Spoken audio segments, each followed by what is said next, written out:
بسم الله ما شاء الله. بسم الله ما شاء الله.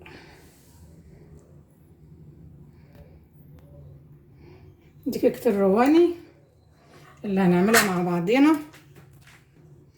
دي كيكة الرواني يا جماعة، شايفين تحفة ما شاء الله عليه، حاجة كده عسل، شايفين ما شاء الله. دي اللي هنعملها مع بعضنا ان شاء الله وهتعجبكم.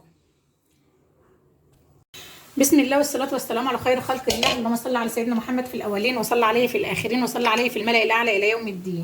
مساء الخير، مساء الفل، مساء السعادة، مساء الهنا، مساء الجمال على مصر ام الدنيا ومن مصر ام الدنيا على كل العالم العربي. ازيكم يا جماعة، عاملين ايه؟ يا رب تكونوا بخير ان شاء الله بإذن الله. النهارده هنعمل كيكة الرواني. كيكة حلوة وسهلة ومن أسرع الكيكات ومن أسهل الكيكات والكيكات المحبوبة لنا كلنا. فإن شاء الله هنعمل كيكة الرواني مع بعض بمقادير سهلة وبسيطة وطريقة سهلة. هنقول بسم الله وعلى بركة الله. خلونا أبدأ بالشربات الأول عشان يلحق يبرد. هقول بسم الله الرحمن الرحيم. هحط كوبايتين سكر،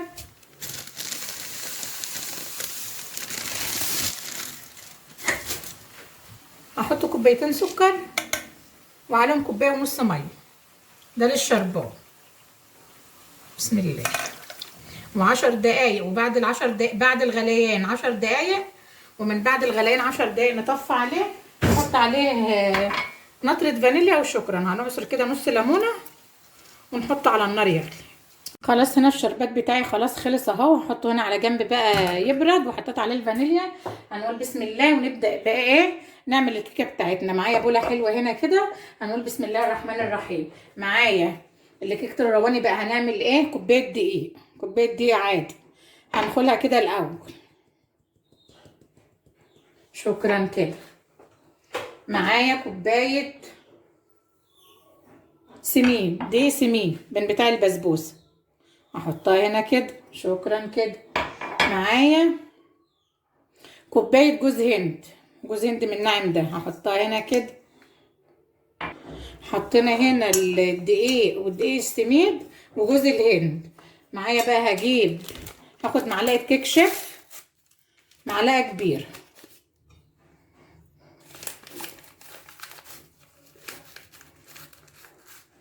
معلقة كبيرة كيك شيف، وهقلبها كده.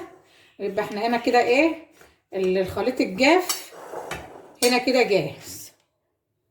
هيبقى معايا بقى الخليط الجاف ايه 3 بيضات. بسم الله. الخليط السائل الجاف هنا عملناه في البول 3 بيضات، ومعايا فانيليا. بيض يبقى فانيليا، شوية فانيليا محترمين كده عشان زفرت البيض. ومعايا نص كوباية سكر، نص كوباية سكر. ومعايا كوباية زبادي. بسم الله الرحمن الرحيم. ومعايا 3/4 كوباية زيت. يبقى دي كل السوائل اللي معايا. وهروح بقى على الخلاط. ضربنا كل السوائل بتاعتي اهي في الخلاط. هقول بسم الله الرحمن الرحيم. طبعا ما ننساش رشة الملح. هجيب كده رشة ملح بين صوابعي كده وابدأ بسم الله الرحمن الرحيم انزل بالمواد السائلة كلها اللي ضربتها في الخلاط على على الدقيق بتاعي اللي في البول، واقلب اقلب اقلب كده لحد ما كله يمتزج ببعضه.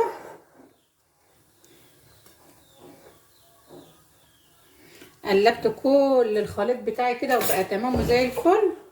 هنا كده هجيب بقى بسم الله معلقه خل،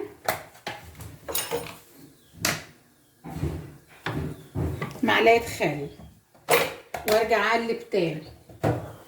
معايا بقى صينيه مدهونه سمنه ومعفره بالدقيق مقاس 28. فرن طبعا والع، ولعته دلوقتي وهصب الخليط الكلام الجميل ده كله على في الصينيه دلوقتي. وحراره 180 على الرف اللي في النص. وهتاكلي احلى كيكه رواني باذن الله. الصينيه بتاعتي اهي. هصب كده الخليط اللي معايا. بسم الله ما شاء الله، حاجه كده عسل ان شاء الله. هتاكليها وهتدعيلي.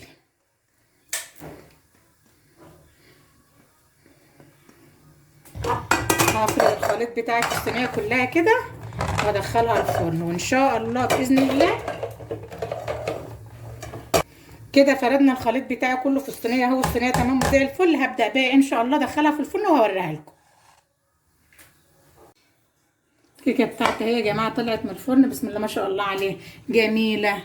خدت 30 دقيقه في الفرن. هنقول بسم الله الرحمن الرحيم بقى، ومعايا الشربات صبيته في اي حاجه كده علشان إيه نعرف نصب عليها. هبدا، والكيكه سخنه، الكيكه لسه خارجه من الفرن دلوقتي. هبدا كده بسم الله اوزع عليها الشربات بتاعي كده.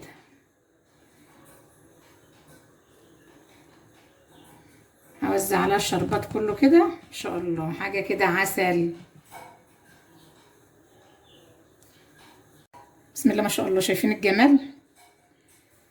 كده طلعت الكيكه بتاعتي، خرجت من الفرن اهي، وبوزع عليها الشربات كده بشكل متساوي، حاجه كده عسل. كيكه الرواني دي تحفه يا جماعه، ما شاء الله عليها.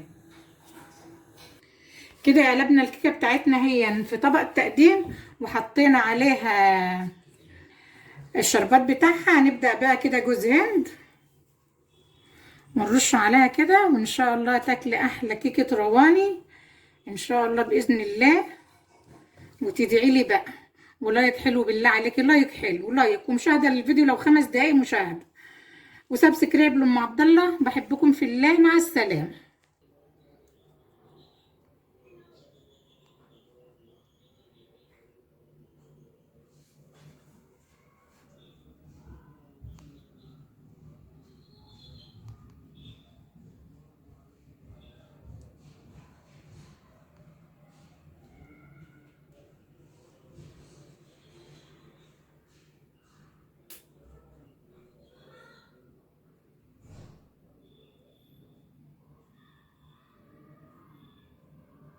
صل على محمد.